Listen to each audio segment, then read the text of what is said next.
Welcome to the channel and Mortal Kombat 11 online beta action.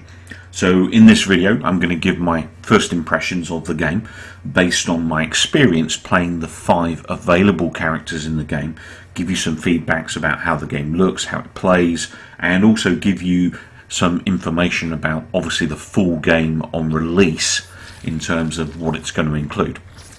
So first up, I thought I'd show you a bit of a scrap here between newcomer Skarlet on the right and Barakka, who's obviously an old fan favourite.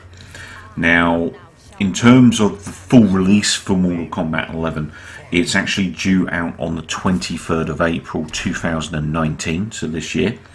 And character set wise, I'm having some trouble confirming the roster. I've had a look at various sites, and on the official site it shows 15 unlocked characters at the beginning of the game, and then a variety of locked characters, and it's hard to determine whether they're characters you eventually unlock or whether they're characters they're going to sell to us in DLC or whatever. I couldn't work out what the situation was. I have seen a few sites that suggests that there is going to be a roster of 22 characters, although only 15 will be immediately available.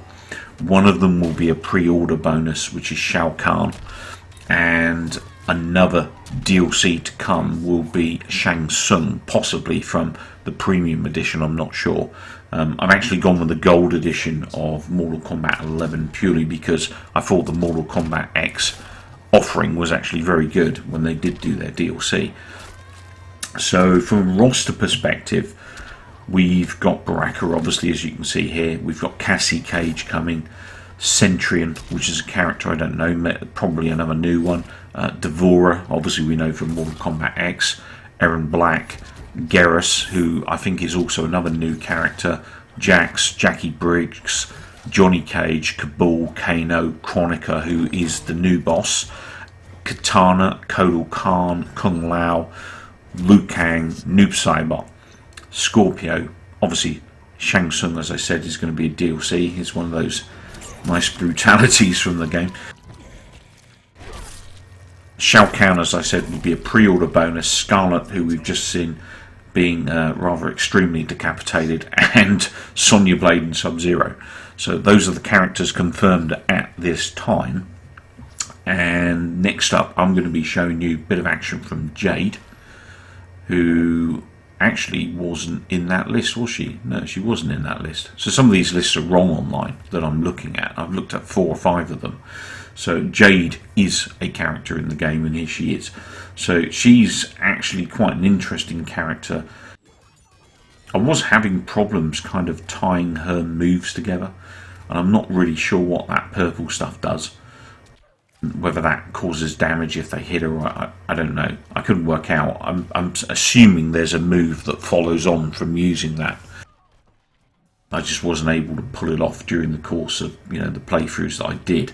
Now I did do 2 towers with each of the characters and basically pull out the best fight from a choice of 10 fights, if you like. Just tried to choose a fight that showed a bit more variety or a bit more interesting fighting. Obviously I was trying to work out moves while I was playing this because I don't have a moveset guide or anything. And what I wanted to do was try and make it interesting and show some of the moves that I did learn during the scraps, if you like. So, but I did find it quite hard to get Jade into a combo situation. I think I found Barakka a little bit easier.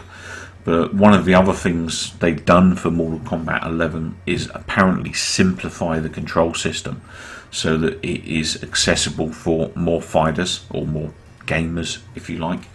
There is a extensive story mode which is actually going to go through 25 years of Mortal Kombat history, so there's going to be a bit of jumping back and forth between characters. That sounds quite interesting. We've got a whole bunch of new multiplayer modes and also challenge modes. The Living Towers still exists, which I'm really happy about because I love the Living Towers. The Fatal Blows, now as they're called, have been introduced, which are kind of mini X-rays.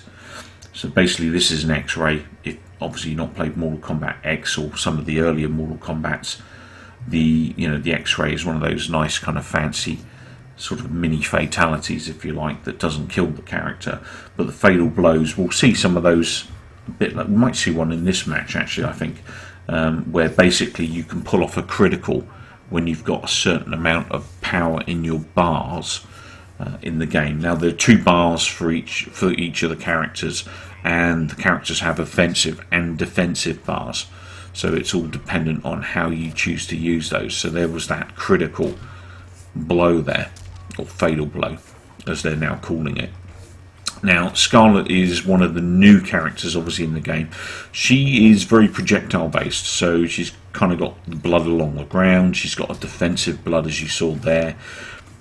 She actually does a Kodal Khan type move when she stabs herself, and it actually inflicts damage on your assailant, or the guy you're fighting, or the character you're fighting.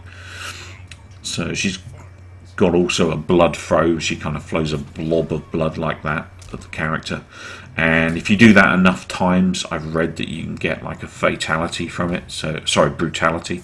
So I'm going to try and do that now, hence why I'm kind of annoying her with projectiles really. But I like the way this character manipulates blood basically. So as she's doing her specials and stuff, various things like this, the blood comes out the ground, grabs the arms and legs and kind of holds her in place while she creates a blood siphon stuff. So it's pretty cool. And there's that brutality. Exploded in blood, great stuff. And Skarlet is bathing in blood. So yeah, that's pretty cool. Nothing gory about that, right? So once again, I'm up against Skarlet. This is unintentional. I just literally chose the best 5 fights, and it wasn't until after I started to put the video together I'm like, I kind of got lots of Skarlet in this video. But I mean, she is one of the new characters. I guess she's one of the characters you're going to want to see a bit of, and obviously if the AI gets a piece of me, you'll get to see some of what Skarlet can do as well. So next up I'm in with Scorpion. I really did like Scorpion in the beta. I found that his movesets were quite similar to some of the previous movesets. I was able to get quite a few moves out of Scorpion, and I found him quite fluid. I also found I was able to combo quite easily with him, and get some, nice effects of damage or consistent damage on my opponent. Like there, that was a nice little combo I managed to chain together, followed by this nice grab finish. So I think Scorpion, for me, was definitely kind of a standout character in the online beta. It was the one character I was like, yeah, really enjoying playing this. I did like Skarlet. I think she's a good character. Like I said, she's a very projectile-orientated character, so she can be quite defensive in terms of a character. She doesn't have to get up close. But that said, when she gets up close, she then can do some pretty good combos too. So a few uppercuts going in, and then that nice sword move followed by brutality. Basically, if you do, it seems that a lot of the characters, I noticed when I was playing the beta, a lot of the characters have uppercut based brutalities. So a lot of the actual brutalities from the characters I played in the beta, I was literally doing uppercuts to finish them that way, with the exception of Skarlet. But she did also have a head removing brutality as well as that blood brutality I showed you. So next up, obviously another old school, we've got Kabal against Jade. Now Kabal's quite an interesting character as well. He's actually quite nasty because he does this kind of spin effect move, which I'll show you at some point in the video. And when they're spinning, they're totally open to anything you throw at them. So that spin move is a great lead-in to do some major damage on your opponent. And he's quite an interesting character. He is quite a short-ranged character, even with those blades. He doesn't have a massive amount of reach, so it's in your interest with Kabal to get up close and personal. And from Kabal that I played in the past, that was always pretty much the case as well, although he is very quick around the screen. Kind of reminds me a little bit of the Flash from the Injustice series. So going on to Injustice 2, actually, the gear in Mortal Kombat 11 is actually the same gear system as Injustice 2, I'm told. And basically, much in the way you could add gear to your Injustice 2 characters and change their aesthetics and also change the way they play in the game, you can do that in Mortal Kombat as well now. They've actually introduced that whole gear system into Mortal Kombat 11, which I think is quite a nice feature. And obviously will add a lot more playability to the game, because there's going to be people out there who just want to collect all of the sets and build up the weapon pieces and also build up the costumes and stuff. So just gives that much more content for the gamer, if you like, in order to get the most out of the game, if you're going to play the hell out of it. Justice 2 I did play a hell of a lot of originally when it first came out, and I must admit I haven't touched it for quite a long time now, not because I don't like it, I love the game, it's just that there's so many other games out there and it's just hard to invest all of your time into one title. Definitely when MK11 comes out I'll be getting stuck into that. I still actually play MK10 and I have done reasonably religiously since its release. So, it's not an everyday game for me, but I do play it at least once a week. I quite enjoy my Mortal Kombat. It's definitely one of my more favourite fighters. So when we go, I can't remember if I was able to get the finisher off. There we go. I did pull one off. Oh yeah, I remember this one. It's quite a nasty one. If you're squeamish, look away. God. Nasty as ever. And for me, it's that some people look at this and go, "Oh, that's disgusting." I can't look at that. That's grim. Why would you have all that brutality in a video game? But I mean, for me, that's what these games are about. I look at that and I laugh at it. I just find it funny. To me, it's just a humorous way to finish off your opponent. That's what the Mortal Kombat series was always about, was getting the better of your opponent, having a bit of a laugh. Me and my sister play this a lot together, well, or at least we did a while back, and it's just great fun. And pulling off a fatality is just the ultimate insult. So when you get one of those off, and especially if it's something special like that, it just has both of you in stitches. So not everyone looks at it that way, but I do. To me, it's just a video game. So the gore is just a part of the culture of a Mortal Kombat game, and it's essential horror beat 'em up. Totally over the top, but totally fun at the same time.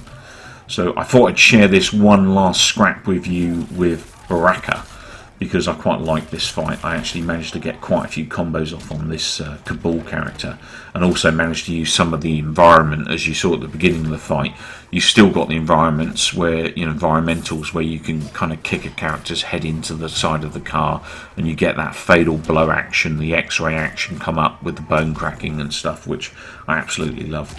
But from a first impressions perspective, I think this looks fantastic. If you like Mortal Kombat X, you are going to like this. Graphically, it is phenomenal. What you're seeing here is 4K footage from Xbox One X as I played it, and I was totally blown away. I mean, Mortal Kombat X blew me away, but this has just gone a whole nother level on the graphics. The character models are fantastic. You can actually go in and look at your character models as you upgrade the gear sets, and you can just really appreciate the detail that they put into this game. It is absolutely phenomenal. Their story mode sounds fantastic. It's going to be really interesting jumping back and forth through Mortal Kombat history, and then on top of that we've got all of the gear set changes and stuff that we can add to the characters and the aesthetics. So I think this is going to be a real hit when it comes out. I'm really looking forward to it. I hope we don't get a limited roster, as I'm seeing on some sites. I hope we get at least 20 characters, but we'll see. Anyway, I hope you enjoyed the video. I'll be back again soon with more gaming action. Please remember to like and subscribe if you enjoyed.